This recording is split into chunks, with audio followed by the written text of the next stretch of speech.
Friends, అందరు ఎలా ఉన్నారు? బాగున్నారు కదా? So fish fry or fish pickle కూడా అనొచ్చు ఫ్రెండ్స్. ఆల్రెడీ నేనైతే వీడియో పోస్ట్ చేశాను కదా, ఫిష్ పులుసు.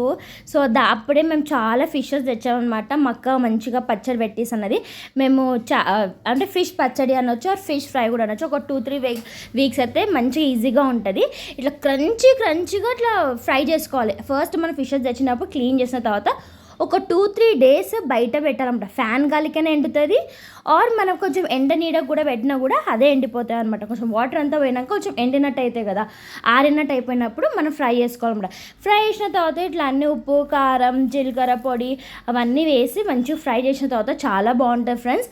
మస్తు ఉంటుంది. పప్పుతోని, చారుతోని చాలా టేస్ట్గా ఉంటుంది. మీరు డెఫినెట్గా ట్రై చేయండి. అందరికీ బోర్ అయింది అనుకోండి ఫిష్ పులుసు, ఇట్లా fish pickle or fish fry చేసుకొని తినండి, చాలా బాగుంటుంది. ఇది ఎలా అంటే ముళ్ళులు కూడా మనకు తెలియదు ఫ్రెండ్స్. ఫ్రై అయినాక క్రంచీగా అయిపోతాయి అనమాట. మనకు ముళ్ళులు కూడా భయం ఏమి ఉండదు.